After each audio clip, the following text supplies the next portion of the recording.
History loves polishing monsters until they look like role models. In this video, we're tearing the halo off 33 famous heroes who were brilliant, iconic, admired, and in real life often absolute nightmares. Some were hypocrites, some were sadists, and some were somehow both before breakfast. By the end, at least a few schoolbook legends should look a lot less shiny. 1. Pythagoras is usually introduced like the gentle grandfather of triangles, the kind of man who probably smelled faintly of chalk and wisdom. In reality, the world around him looks much less like a math club and much more like a bizarre spiritual brotherhood with rules, rituals, silence, and enough secrecy to make modern conspiracy forums blush. His followers lived under strange restrictions, including the famous ban on beans, because Pythagorean tradition linked them to death, impurity, and even the souls of the dead. And then there is the nastiest legend tied to the group.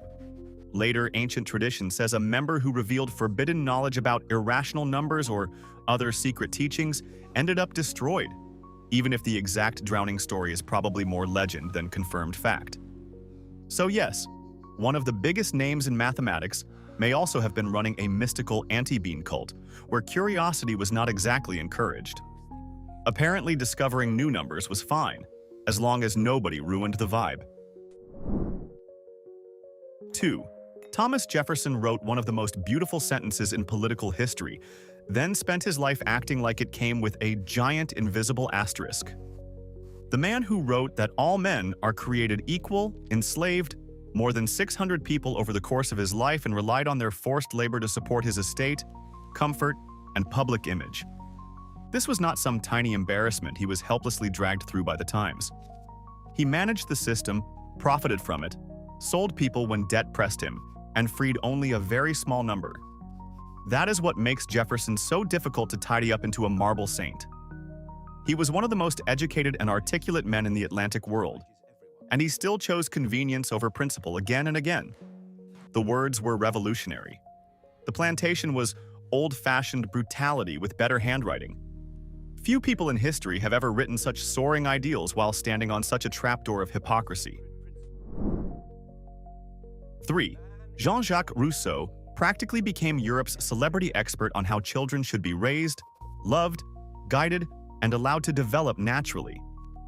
His book on education was treated like a masterpiece, full of tender philosophical ideas about innocence, growth, morality, and how adults keep ruining everything. Tiny problem. According to Rousseau's own account, the same man sent all 5 of his newborn children to the Foundling Hospital in Paris, where infant survival rates were grim enough to make that decision feel like moral abandonment in powdered wig form. He offered excuses about poverty, inconvenience, and circumstances, which is a very elegant way of saying fatherhood did not fit the schedule. So the philosopher who lectured Europe on ideal child rearing could not be bothered to rear his own children at all. It is one of history's sharpest examples of a man writing a parenting manual while somehow losing the children. Rousseau basically invented educational theory and then rage quit the tutorial. 4.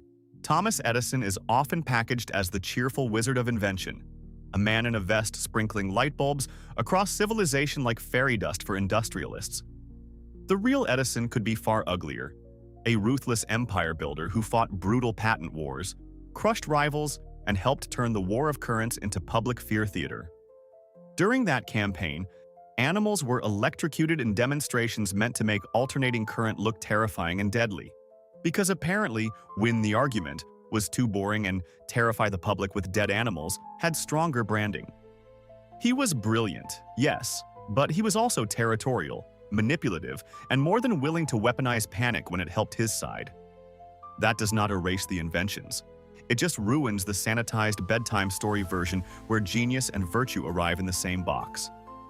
Edison did not just want to change the world. He wanted the whole electrical future stamped with his logo, and everyone else shoved off the stage.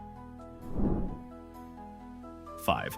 Shakespeare gets remembered as this almost magical literary being, like he floated above ordinary life in a cloud made of sonnets and genius. The actual William Shakespeare also looked very much like a hard, practical businessman who knew exactly where money was hiding and had no moral allergy to chasing it. Records from Stratford tie him to grain and malt holdings during years of shortage, and historians have argued that he was involved in hoarding, resale, and legal disputes connected to debt and supplies. In plain English, while other people were worrying about food, the bard was also making sure his investments stayed healthy. That does not mean he personally invented famine with a quill, but it does smash the image of Shakespeare as a purely delicate artist untouched by grubby reality. He wrote beautifully about greed because he clearly understood ambition from the inside. Somewhere between Hamlet and hidden grain stocks, the halo slipped off very quietly. 6. Julius Caesar is usually sold as the dazzling general who conquered Gaul and reshaped Rome. But the full picture is much darker and much bloodier. His campaigns in Gaul involved massacres, mass enslavement, destruction of communities, and levels of violence so extreme that some modern historians openly discuss them in genocidal terms. Caesar himself described these victories with the smooth confidence of a man writing his own legend while standing on a mountain of corpses and calling it policy. Ancient numbers are messy, but the scale of killing and displacement was unquestionably catastrophic. This was not noble statecraft. It was ambition, debt, vanity, and military prestige fed by the suffering of other peoples on a colossal scale. Rome got glory, Caesar got immortality, and Gaul got turned into a warning label.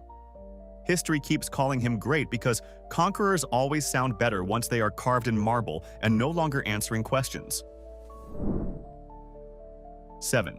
John Harvey Kellogg helped give the world breakfast cereal, which sounds harmless until you realize he treated breakfast like a weapon in a war against human desire. He believed bland food could suppress sexual urges, especially masturbation, which he regarded with the kind of panic usually reserved for plague, invasion, or bad theater reviews. Cornflakes were not just a food idea for him. They were part of a moral project to make eating so joyless that your body would supposedly stop getting dangerous ideas. And then the whole thing gets darker because Kellogg was also a devoted advocate of eugenics and racial betterment, which turns his health crusade from weird into genuinely toxic.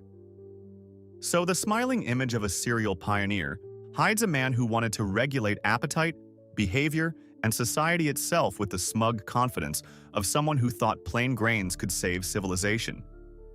Imagine making breakfast so aggressively boring that it came with ideological baggage.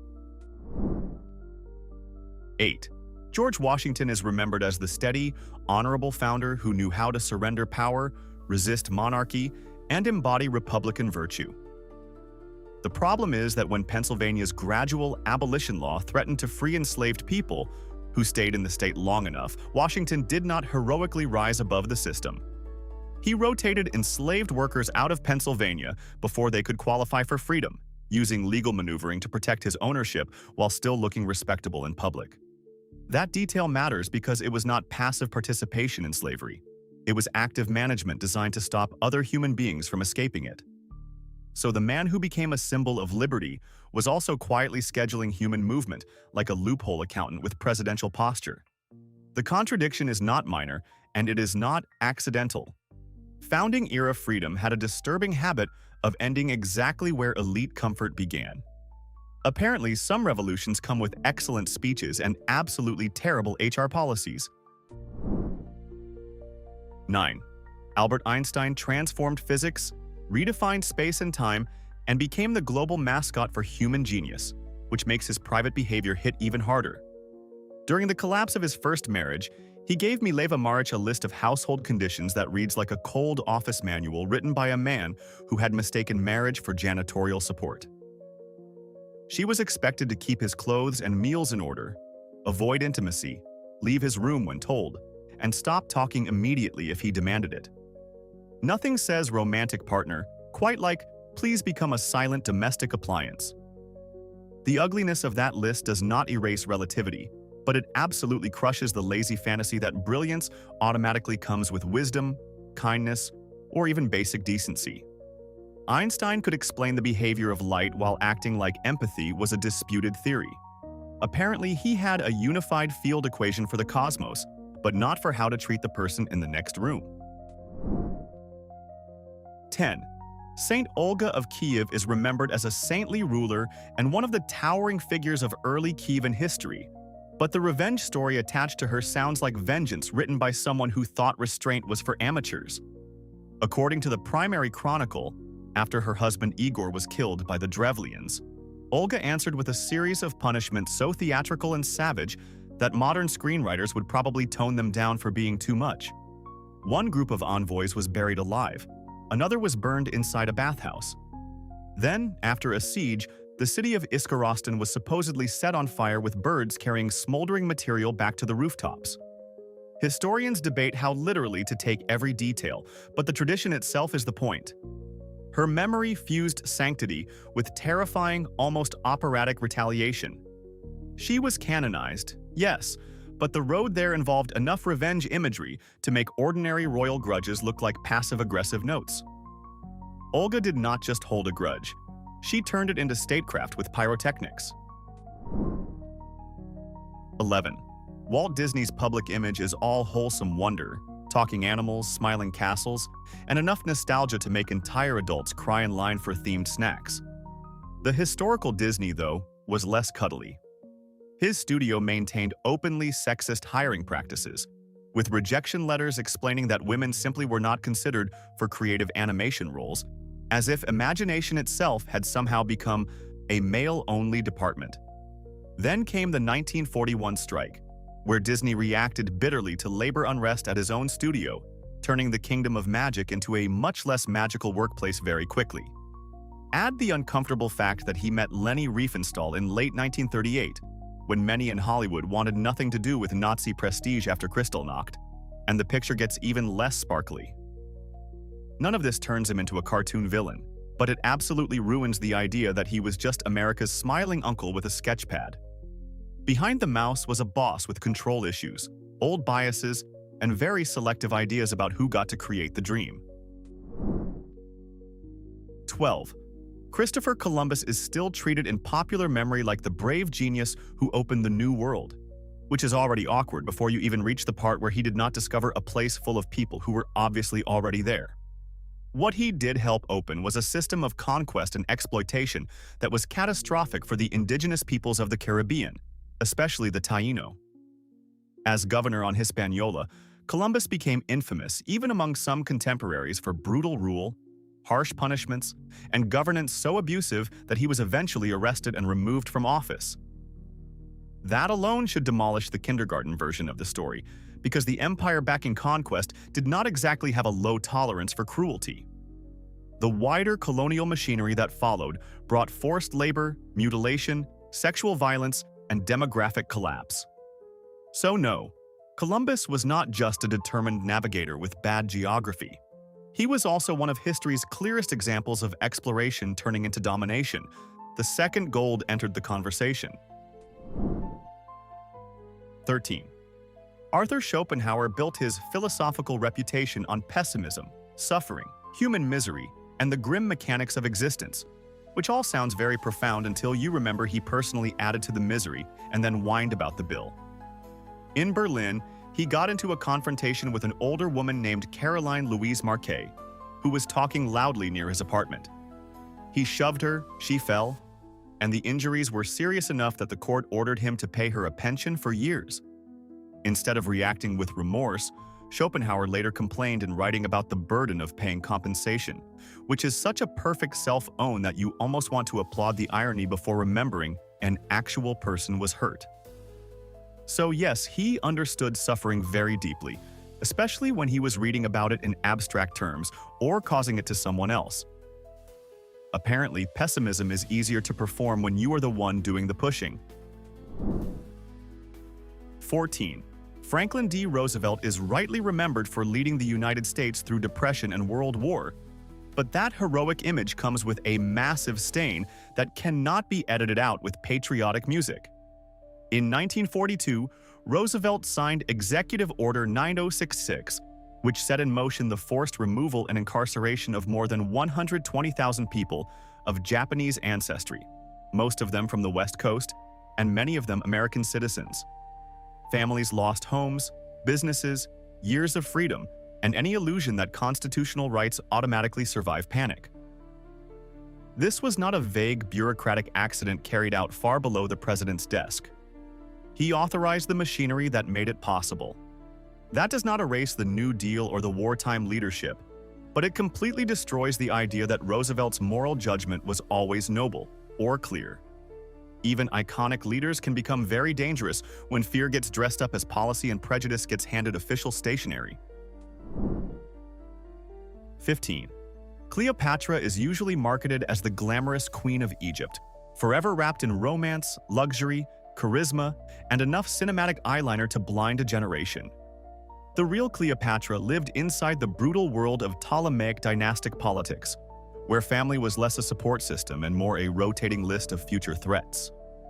She married her brothers because that was normal for her ruling house, fought a savage civil war in which one brother died, likely had another removed by poison as she strengthened her position, and almost certainly pushed for the execution of her sister Arsinoe when she became politically dangerous.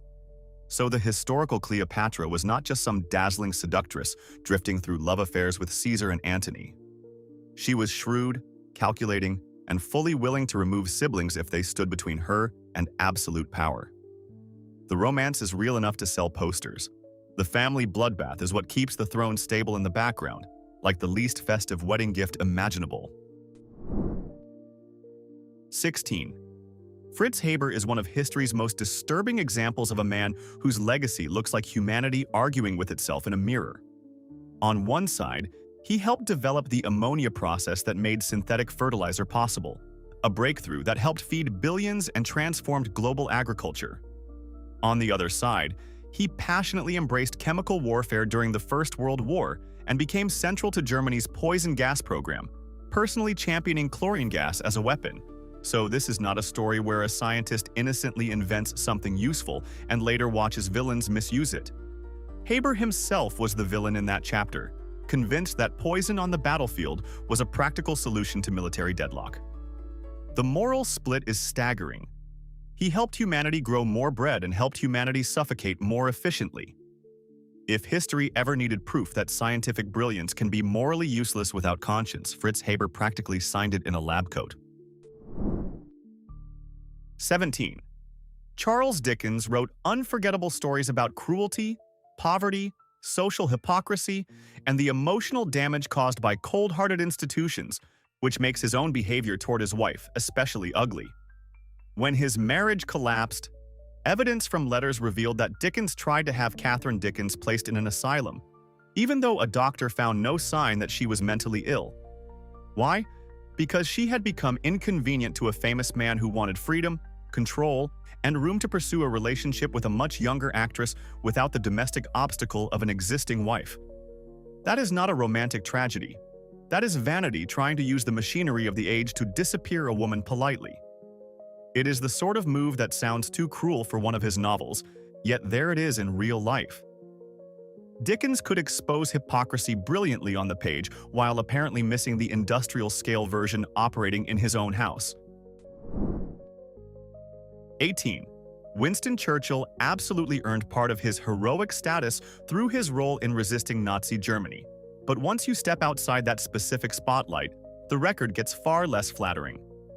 In 1919, he wrote that he was strongly in favor of using poisoned gas against what he called uncivilized tribes, which is one of those sentences that should instantly puncture any fantasy that imperial arrogance was some minor footnote in his worldview. Then there is Bengal in 1943, where famine killed millions, and British wartime policy failed the region catastrophically, with many historians arguing that imperial decisions worsened the disaster.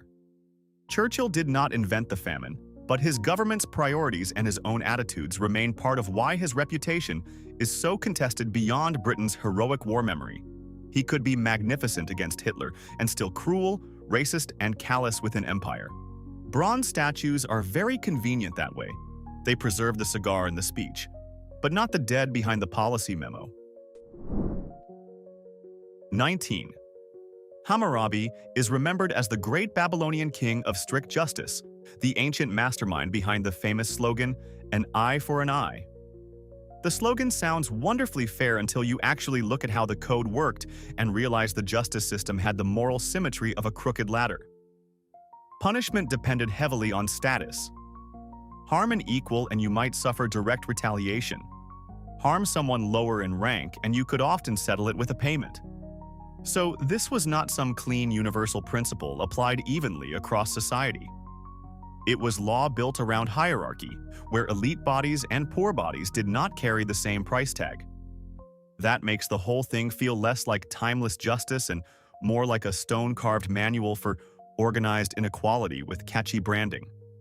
Hammurabi did not so much invent fairness as invent a memorable slogan for a system that absolutely loved social class.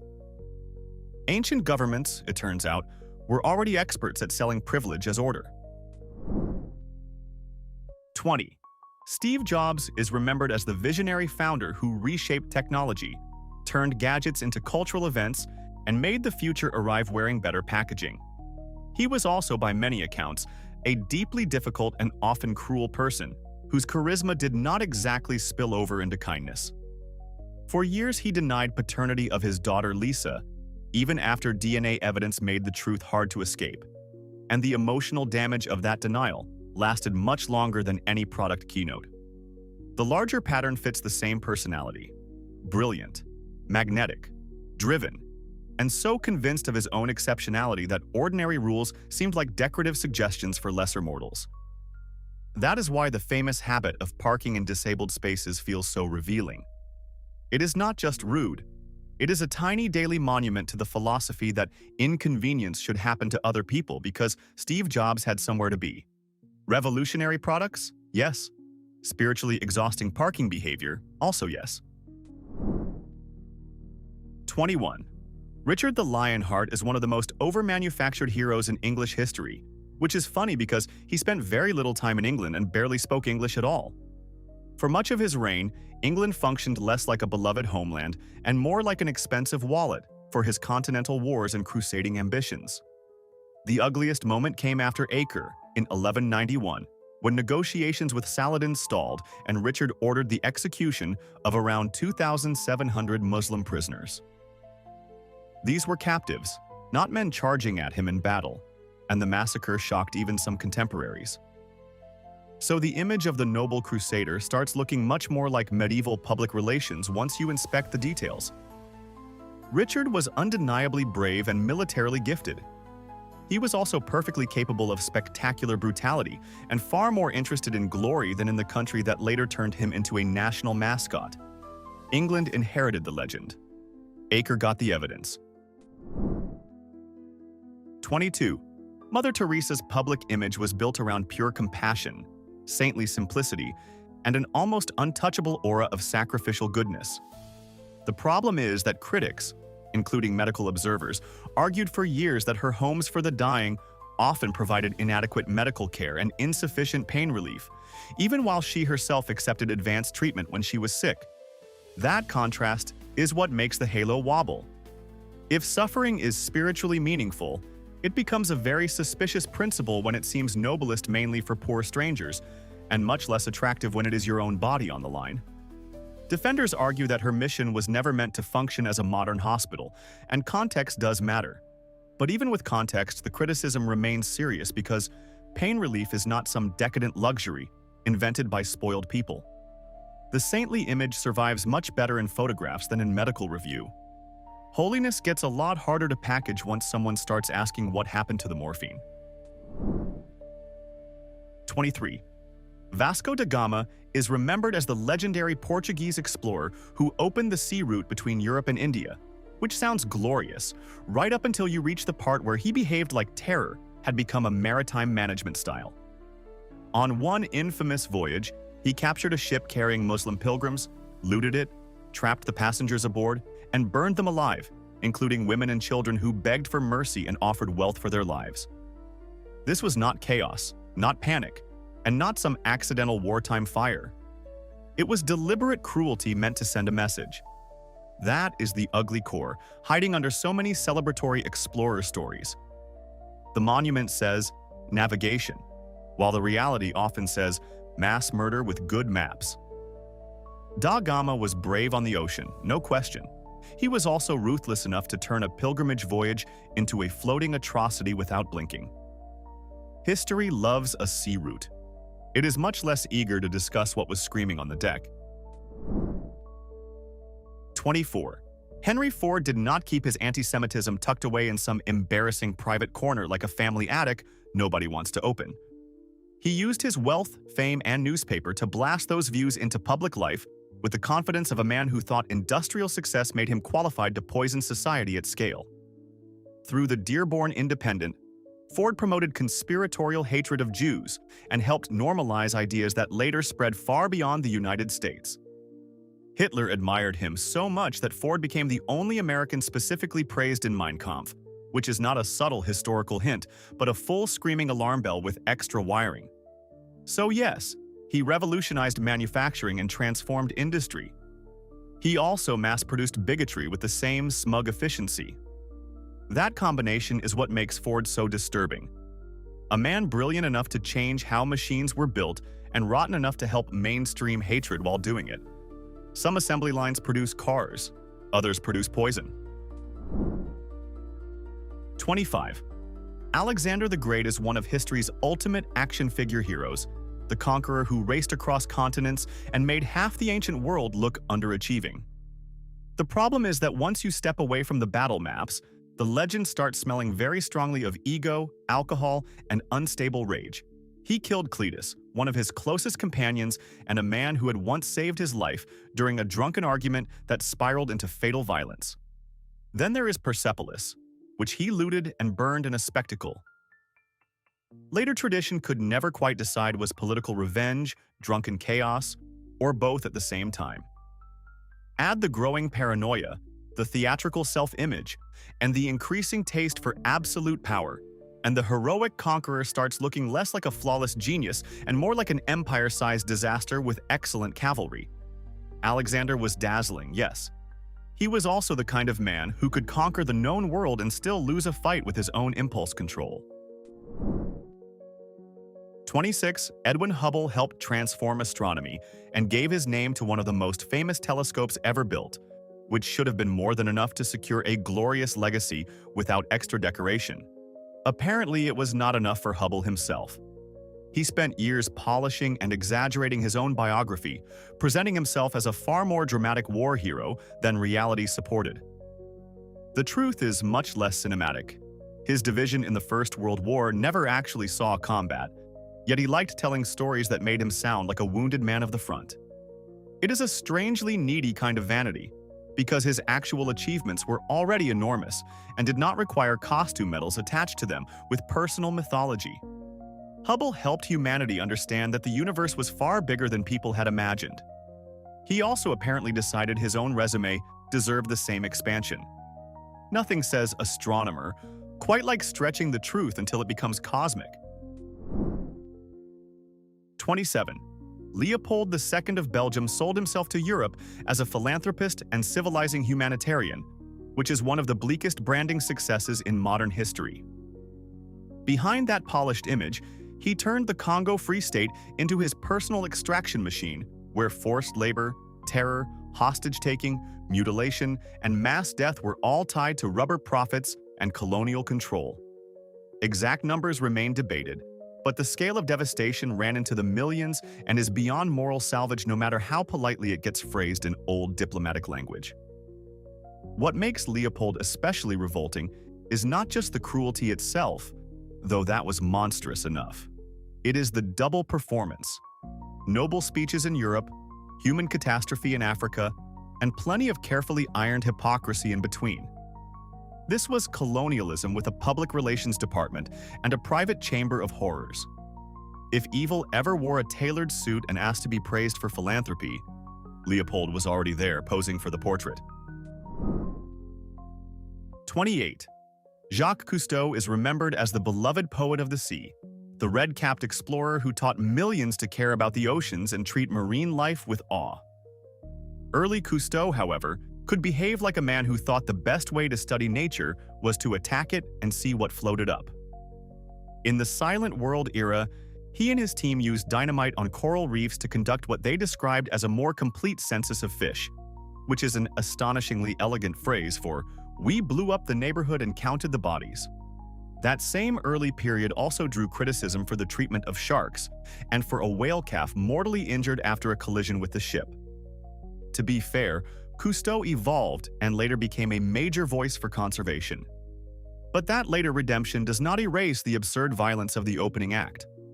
The world's most famous ocean guardian began, at times, like an underwater demolition enthusiast with a documentary budget. 29. Captain James Cook was an extraordinary navigator and cartographer, and his voyages changed the European understanding of the Pacific forever. The problem is that Great Explorer becomes a much less clean title once you look at how he dealt with the people already living in the places he charted. Cook repeatedly used coercion and hostage-taking as tools, seizing property or detaining leaders when he wanted compliance, and the most famous example came in Hawaii, where he tried to kidnap and ransom the ruling chief Kalaniʻōpuʻu after a boat was taken. That plan collapsed catastrophically and ended with Cook himself dead on the beach. Beyond direct coercion, his voyages also fit the broader imperial pattern of contact that carried disease into isolated island populations with limited immunity. Exploration sounds heroic when you say it quickly and leave out the parts involving guns, threats, microbes, and cultural arrogance. Cook was brilliant with maps. He was much less charming when the human consequences arrived with him. 30. Martin Luther broke the religious monopoly of Western Christendom, launched the Reformation, and became one of the most influential figures in European history. Late in life, however, he wrote anti-Jewish texts so vicious that they still feel radioactive centuries later. In On the Jews and Their Lies, Luther called for burning synagogues, destroying Jewish books, seizing property, and crushing Jewish life under open persecution. These were not casual, rude remarks from an angry old man having a bad month. They were a serious, sustained program of hatred written by a religious titan whose words carried enormous authority. Later, Nazi propagandists eagerly republished and cited Luther's anti-Jewish writings because they fit far too neatly into their own project. Scholars argue about exact lines of influence, but nobody serious denies that Luther handed later haters a gift basket full of venom. Reformation heroism looks a lot less clean once the church door opens, and this manuscript comes stumbling out behind it. 31. William the Conqueror is often celebrated as the founder of a New England, the king who reshaped the country and changed its destiny forever. That glossy version becomes much uglier when you get to the harrying of the North. After rebellion in northern England, William unleashed a scorched earth campaign of burning, looting, starvation, and devastation across whole regions, destroying food supplies and making normal life impossible on purpose. Medieval chroniclers and later historians gave shocking death estimates, sometimes over 100,000, though the exact figure remains debated. What is not debated is that the campaign caused vast suffering and famine among ordinary people who had no grand strategic role in any royal chessboard. This was not just rebellion suppression. It was terror as statecraft and starvation as policy. So yes, William built a kingdom. He also helped build it by first turning large parts of the north into a wasteland and then pretending that counted as order. 32. Simón Bolívar is remembered across South America as the liberator, the grand revolutionary hero who helped break Spanish imperial rule and inspire entire nations. That reputation becomes more complicated when you remember his 1813 decree of war to the death, which declared that Spaniards who did not actively support independence could be killed, while Americans who backed the royalist side might still be spared. In other words, the revolution came with a policy that could decide who deserved mercy based heavily on identity and allegiance in the middle of a brutal civil war. Bolívar was not operating in a peaceful moral laboratory, and the conflict around him was already savage. But that context does not magically turn exterminatory logic into something noble. Liberation movements can produce their own forms of cruelty, especially when vengeance starts dressing itself as justice. Bolívar helped free nations, yes, but he also proved that liberator and terrifying wartime decree guy can apparently fit on the same pedestal. 33. Peter the Great is praised as the ruler who dragged Russia toward modernization, westernized the elite, and tried to shove an enormous empire into a new era, whether it liked it or not. The trouble is that Peter often approached reform with the emotional sensitivity of a cannonball. He publicly humiliated nobles over their beards, personally shaving or ordering the shaving of facial hair because he wanted the ruling class to look more European, then backed the whole spectacle with taxes and coercion like a man personally offended by follicles. And then there is the darkest part of all. His son Alexei was accused of treason, tortured during the investigation, and died in prison before formal execution. That is not strict parenting. That is dynastic horror with imperial paperwork. So the great modernizer was also a deeply brutal autocrat whose reforming energy came paired with paranoia, cruelty, and a family life that looked like a warning label. Peter did not just want Russia trimmed.